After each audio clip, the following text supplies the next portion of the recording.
sertamu.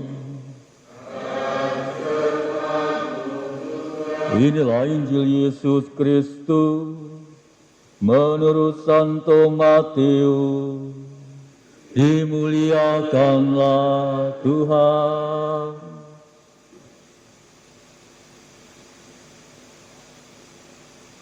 Sekali peristiwa, Yesus mengemukakan perumpamaan berikut kepada murid-muridnya. Hal kerajaan surga itu sama seperti seorang tuan rumah yang pagi-pagi benar keluar mencari pekerja untuk kebun anggurnya. Setelah sepakat dengan para pekerja mengenai upah sedinar sehari, ia menyuruh mereka ke kebun anggurnya. Kira-kira pukul 9 pagi ia keluar pula, dan dilihatnya ada orang-orang lain yang menganggur di pasar. Katanya kepada mereka, "Pergi jugalah kamu ke kebun anggurku, dan aku akan memberimu apa yang pantas." Dan mereka pun pergi. Kira-kira pukul 12 dan pukul 3 sore ia keluar pula dan berbuat seperti tadi. Kira-kira pukul 5 sore ia keluar lagi dan mendapati orang-orang lain pula. Lalu katanya kepada mereka, "Mengapa kamu menganggur saja di sini sepanjang hari?" Jawab mereka, "Pergi jugalah kamu ke kebun anggurku." Ketika hari sudah malam, berkatalah tuan itu kepada mandornya, "Panggillah sekalian pekerja itu dan bayarlah upahnya, mulai dari yang masuk terakhir sampai kepada yang masuk terdahulu." Maka datanglah mereka mulai yang bekerja kira-kira pukul 5 sore, dan mereka masing-masing menerima 1 dinar. Kemudian datanglah mereka yang masuk terdahulu, mereka mengira akan mendapat lebih besar. Tetapi mereka pun menerima masing-masing 1 dinar juga. Ketika menerimanya, mereka bersungut-sungut kepada tuan itu. Katanya, "Mereka yang masuk paling akhir ini hanya bekerja 1 jam, dan engkau menyamakan mereka dengan kami yang sehari suntuk bekerja berat dan menanggung panas terik matahari." Tetapi tuan itu menjawab salah seorang dari mereka, "Saudara, aku tidak berlaku tidak adil terhadapmu. Bukankah kita telah sepakat sedinar sehari? Ambillah bagianmu dan pergilah. Aku mau memberikan kepada orang yang masuk terakhir ini sama seperti kepadamu. Tidakkah aku bebas mempergunakan milikku menurut kehendak hatiku? Atau iri hatikah engkau karena aku murah hati?" Demikianlah orang yang terakhir akan menjadi yang terdahulu, dan yang terdahulu menjadi yang terakhir. Berbahagialah kita yang mendengarkan sabda Tuhan dan tekun melaksanakannya. Sabdamu adalah jalan, kebenaran dan hidup kami.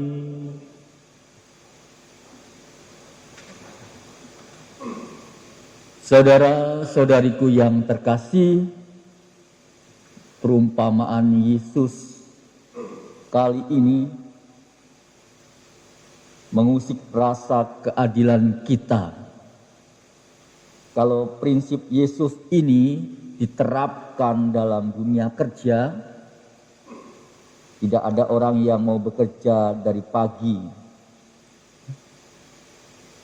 Tentu semua akan menunggu saat terakhir untuk kerja. Toh, semua dapat upah yang sama. Pertanyaannya, apakah maksud Yesus dari perumpamaan ini untuk kita? Kalau kita melihat upah yang diberikan Yesus pada waktu itu, upah pekerja sedinar merupakan upah yang katakanlah kalau zaman ini adalah UMR-nya, standar pada waktu itu.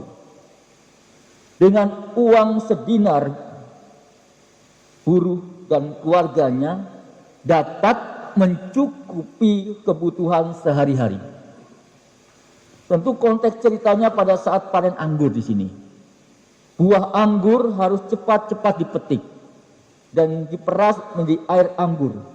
Jika tidak atau terlambat, tentu buah akan terlalu matang dan tentunya mutu minuman anggurnya tidak bagus. Karena itu tentunya bisa pemilik kebun menambah tenaga pemetik buah anggur untuk mengejar target panenan sehari itu. Para pekerja yang dipanggil awal sudah sepakat dengan upah sedinar sehari. Kata sepakat dengan sedinar sehari. Tentu pekerja yang datang belakangan tahu bahwa mereka tentunya tidak berhak atas upah 1 dinar. Pasti menyadari bahwa yang datang yang terakhir, katakanlah itu, tidak berhak untuk mendapatkan upah 1 dinar sehari. Mereka hanya berharap tentunya mendapatkan kemurahan pemilik kebun anggur itu. Tindakan memberikan atau memberi lebih pada pekerja yang datang belakangan tentu bukan tindakan bijaksana dalam bidang ekonomi, tetapi di sini adalah tindakan ini bukan tindakan adil secara moral.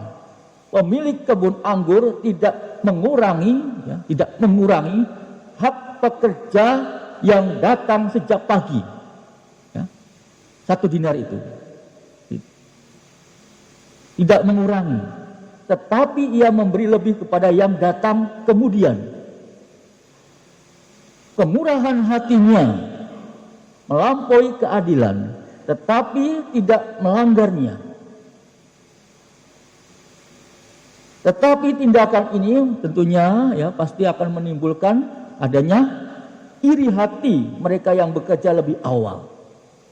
Pasti dalam dunia pekerjaan pun akan terjadi hal itu.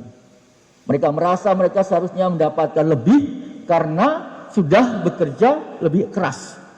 Kena panas terik matahari. Tapi mereka lupa bahwa mereka seharusnya bersyukur karena mendapat kepastian rezeki yang sudah sejak pagi. Bahwa dia sudah tahu bahwa sejak pagi akan mendapatkan 1 dinar sehari. Sedangkan kalau yang datangnya terakhir tadi juga masih menduga-duga apakah saya mendapatkan upah 1 dinar sehari itu. Mereka yang datang terakhir, saya katakan tadi, merasa cemas sampai saatnya belum menerima upah. Mereka tentunya tidak tahu apakah mereka itu mendapatkan cukup uang untuk makan pagi sekeluarga 1 hari itu. Iri hati adalah salah satu ciri hidup manusia tentunya zaman ini, zaman modern ini. Mungkin kita juga terkadang iri hati kepada tetangga-tetangga kita yang membeli barang yang mungkin mewah. Mengapa kita tidak bisa? Mengapa orang lain kok sehat? Saya kok sering sakit-sakitan? Mungkin ada sesuatu yang merasa mengganjal dalam diri kita. Kita terkadang selalu diajak untuk lebih baik,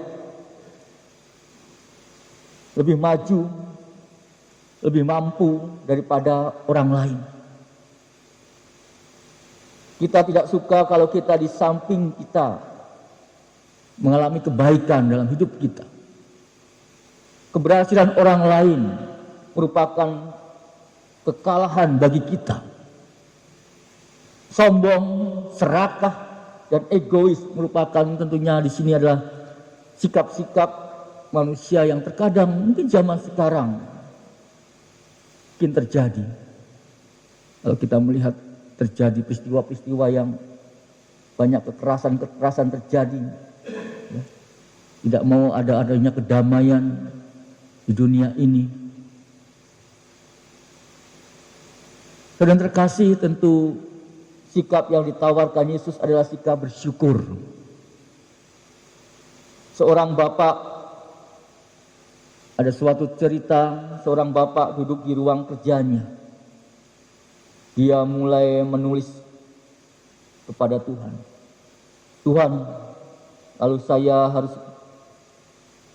dioperasi untuk mengeluarkan batu empedu tahun ini. Tahun ini juga saya harus terbaring cukup lama di ranjang.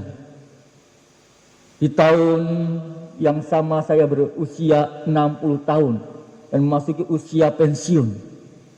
Keluar dari pekerjaan di perusahaan yang begitu saya senangi. Saya harus ditinggalkan pekerjaan yang sudah saya tekuni selama kurang lebih 35 tahun. Di tahun itu juga saya ditinggalkan ayah yang tercinta. Masih di tahun yang sama pula anak saya gagal dalam ujian akhir untuk masuk kedokteran karena kecelakaan mobil. Biaya bengkel akibat kerusakan mobil adalah puncak kesialan di tahun ini. Dia menulis itu.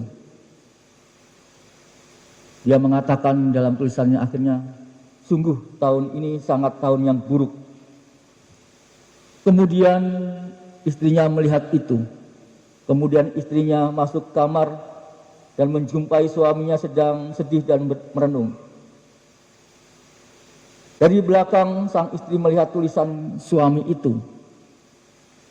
Perlahan-lahan ia mundur lalu keluar dari ruangan itu. 15 menit kemudian ia masuk lagi dan meletakkan sebuah kertas berisi tulisan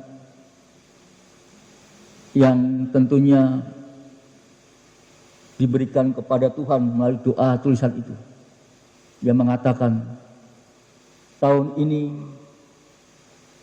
akhirnya saya berhasil menyingkirkan kantong empedu saya yang selama bertahun-tahun membuat perut saya sakit. Di tahun ini juga saya bersyukur bisa pensiun dengan kondisi sehat dan bahagia. Dan saya bersyukur kepada Tuhan sudah diberikan kesempatan untuk bisa berkarya selama 35 tahun untuk menghidupi keluargaku.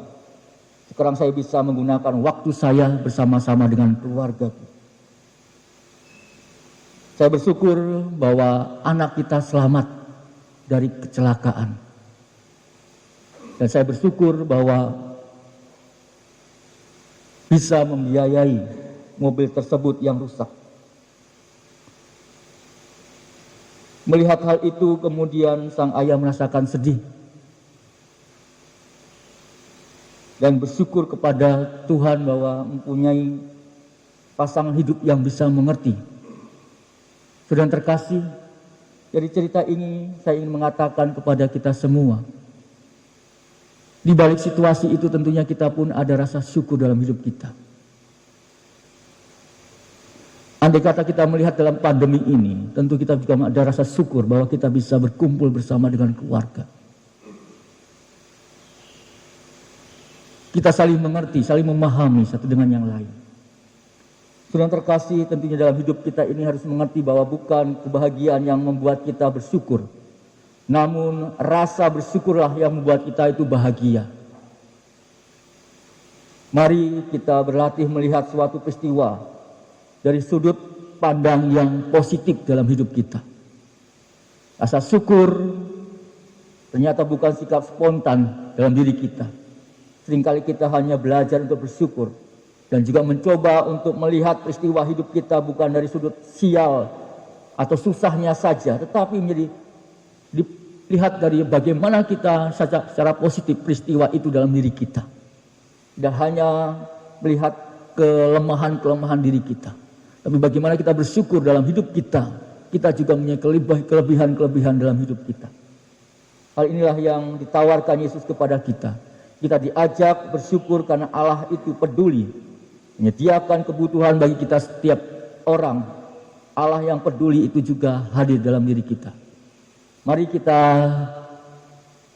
hidupi panggilan kita dengan rasa syukur itu dalam diri kita yang telah diberikan Tuhan kepada kita setiap hari. Kemuliaan kepada Bapa dan Putra dan Roh Kudus,